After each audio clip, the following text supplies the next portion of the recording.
This important interruption is brought to you by ExpressVPN. Protect your money and your identity. Click the link in the description or scan the QR code here to get ExpressVPN right now and save up to 73% on annual plans today. Right, let's get back into it. Good evening. We had 14 years of the Conservatives telling us they were cutting the deficit. Well, they did cut the deficit in some years, but the debt kept going up. But now we have a government that must just think we are stupid. Here was Rachel Reeves talking about debt and borrowing in the budget last week. I said I would cut debt and borrowing, and I meant it. My fiscal rules will get borrowing down while supporting investment. Madam Deputy Speaker, I said we would cut the debt, and we are. Today's budget builds on the choices that we have made since July last year. To cut NHS waiting lists, to cut the cost of living, and to cut debt and borrowing. It is not true. It is simply not true. Even in terms of borrowing, their first-year borrowing figures were 21 billion higher than she told us at her first budget. We are borrowing more than predicted, and our debt is steadily going up. Have a look at this graph of debt, and you can see just over the course of the last year, debt goes up. There's a prediction that by 28, 29, it starts to slow, but there we are. Debt is going up. Rachel Reeves says the opposite. Well, a study that was published this morning, produced by John Redwood and Lee Evans, and let's have a look at these numbers, because they are suggesting that under new borrowing, but interestingly, the bonds that are rolling over and need renewing, and I know this is getting technical, folks, but please stay with us, and they are saying that it's a 1.3 trillion lie. Well, maybe they're over-egging the pudding.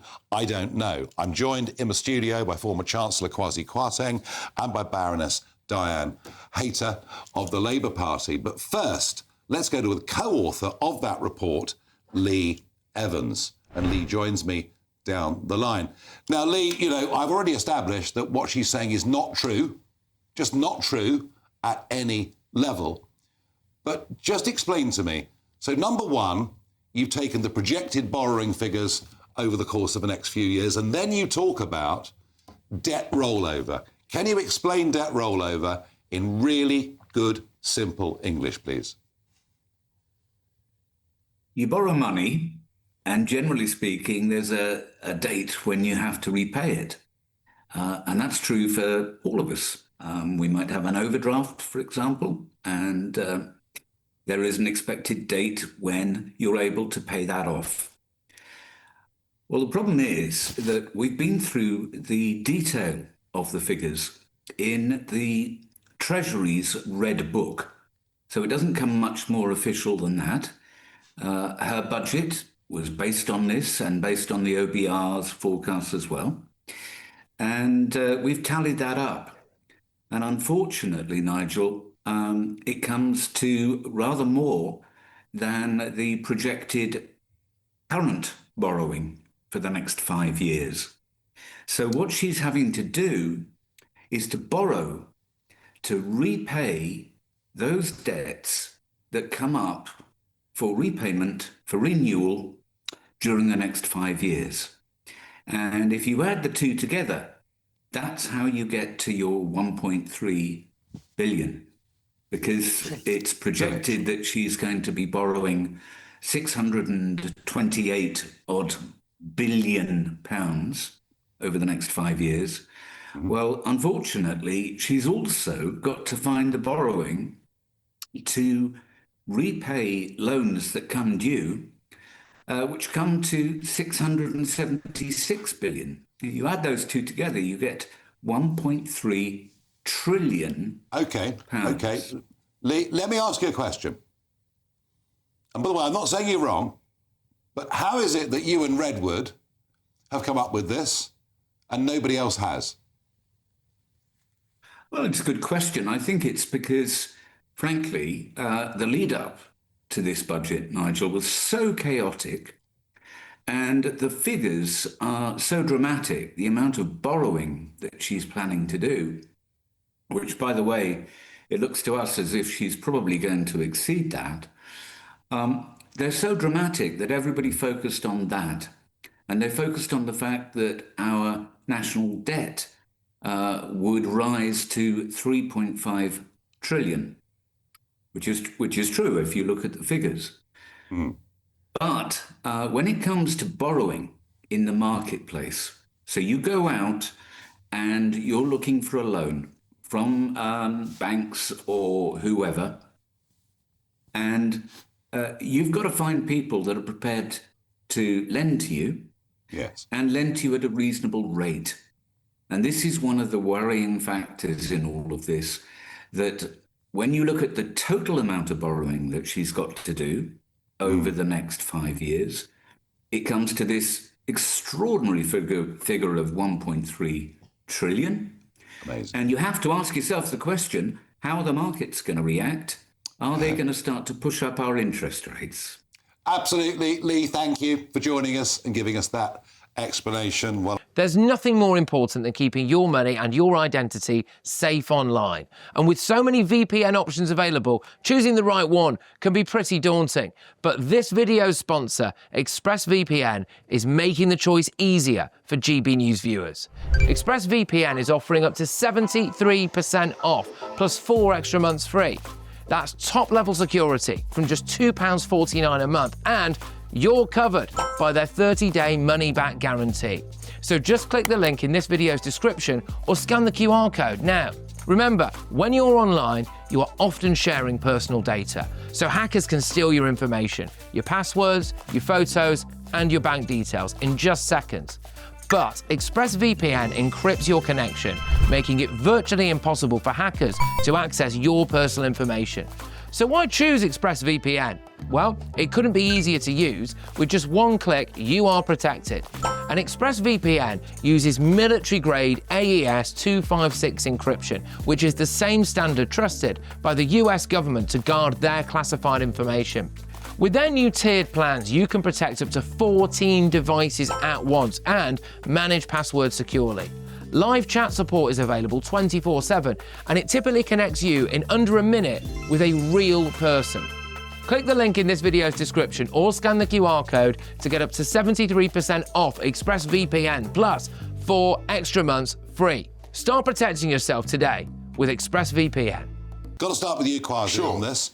Redwood and Evans have a history of putting their finger on things that nobody else does. What do you make of that? So, look, I think that a lot of that is true. The government will say, well, you know, it's based on certain assumptions and all of that. But the fundamental question is, when she says she's cutting the debt, everybody knows that as long as you're borrowing, you're actually increasing the levels of the debt. Now, what she's saying, and bear with me here, is that she's trying to say that the debt's being reduced as a proportion of GDP. But it's not. But it's not. That's where... And the Prime Minister was doing it again today at the dispatch box. And it's just not true, is it? It's not true. So very simply, the national debt is everything we borrowed for 300 years. Yep. And so if you're borrowing year on year, which is what we've been doing, which was what they're doing, you're increasing the stock of the debt. And if you can't by the way, it happened under 14 years ago. Oh, it did. I mean, you look at COVID. I remember when I got into office, we were spending £1 trillion. It's only 3 years ago. Yeah. And now it's suddenly 1.3 trillion. Yeah. That's the amount we're spending. I mean, coincidentally, that's so they're borrowing something to the tune of 100 billion a year, roughly, or more. Well, hang on, it's a lot more than It's a lot more. The 100 billion is the 138, I think, this year. Yeah, that's right. That's right. So that's just adding to the debt. And if you don't grow fast enough, the debt is going to be just a bigger proportion of the national wealth. Yeah. Diane, I made the point that the Conservatives try to confuse us between debt and deficit, and they sort of got away with it. I don't know how. There were one or two of us screaming on the sidelines, but we weren't getting very far.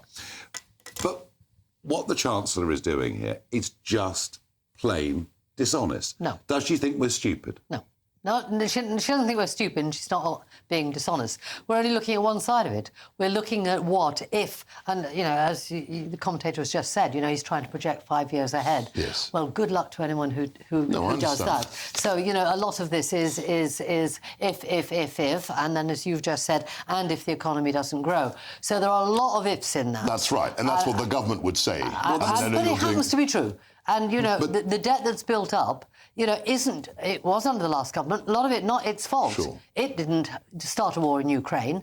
It didn't create COVID. Yeah, you're right. There's a lot of stuff that built up that was not actually, your government's fault. But nevertheless, Has Rachel Reeves cut debt since she became Chancellor? She is planning to. Now, Come on, let's just get to the heart of this. She is telling us, she's telling us again and again, the Prime Minister's telling us, we are cutting debt, we are cutting borrowing. And the point I'm making is it's not true. Well, it is true, but because... How's it true? Because what she's doing is, and as she always said, there will be borrowing, particularly for investment. One of the great... That is irrelevant, because what you've just been talking about is paying it back. That's where you started. Well, Can we pay it back? Now, one of the things we have to do is to, the productivity review or report, I forgot what they called it, the OBR just did, was how unproductive we've come. We have got to be doing something. They're all causal factors. I totally agree with you. Our productivity... But I want to just ask this one more time, if I can.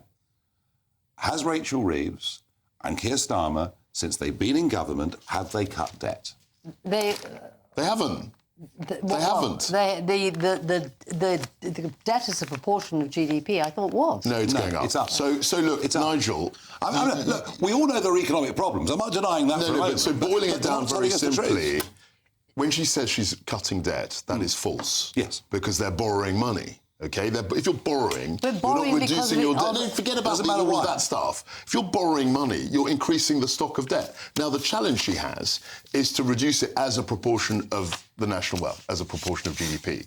Now, if we don't get growth, the debt to GDP will go up. Of course. And you say, of course, but she's not said that. Well, she said the opposite. She said she's reducing debt, which is false. We are working to get that growth that will bring it down. Then why doesn't she say that? But she said she's cut it. No, she said she's cut debt. That's English. That's plain English. You're cutting debt. The money we are paying back now is stuff mostly we inherited. I know all of that, but look, you're trying to dress things up. And what you should do is just be very frank to viewers and say, if you increase borrowing, you're increasing debt. Now, you can say, I'm trying to reduce it, I'm trying to grow the economy. But Kwasi, how is it?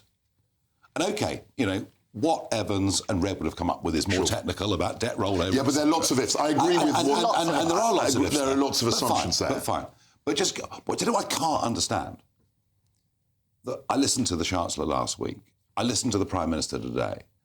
I knew what they were saying was wholly untrue. It's not untrue. And yet, Diane, it is wholly untrue. And what do you know what surprises me? The lack of media commentary around it. Well, and also the lack of candor. We know that she's been less than candid over the last few months. The OBR... We all talk about the OBR and she's misleading. And the OBR says that the Chancellor did not mislead. No. I closed it down. What use of the OBR? Well, that's a different matter, but the number of times that people are using that when they want to accuse her I don't want to misleading. rehearse last week's debate, but they said that they'd given her a figure on the 31st of October, and in fact it was a surplus. She did a press conference on the 4th of November, which last time I checked is after the 31st of October, in which she implied that she was going to have a 30 billion deficit and she needed to raise taxes to fill the black hole. That was all bogus. No, it was all nonsense. And they didn't need to point to the FT. What the fact is that she said she used the OBR figures to justify a tax rise. If she'd said, look, I'm a socialist and I think I should tax rich people to pay for the more vulnerable, that would have been fair. That would have been candid. But she didn't do that. She raised the taxes on the back of what they said, and that was wrong. That row will go on. But I thought it was very interesting that, and opinion polls vary hugely, and we all get that. But I mean, the most recent one showing only 10% of the country have any confidence in her as Chancellor. She can't last, can she? Well, wait a minute. There's two different things there. Yes, she will last. Do you really think so? Yes, I do. I genuinely do. Well, from my experience... And what's very interesting... Yeah, I'll let you... No, sorry. What's very interesting, and you must be meeting business people like I am day by day, actually, they're pretty content. We are not hearing the whinges from them. They feel they do have confidence, they know what's happening. So that will be really... What businesses are you Who are you talking to? Oh, various people. You know, I speak to people who they literally have got staff who are leaving to Dubai. Yeah, and they've had to set up offices in Dubai who are feeling, perfectly happy. Yeah, they feel... Well, I tell you what. Well, come round and meet the same ones as me. I bet you're meeting big businesses. Yes. And there are 8,000 big businesses in Britain. I'm a bit more worried about the 5.6 million small ones. Anyway, we will draw stumps on that.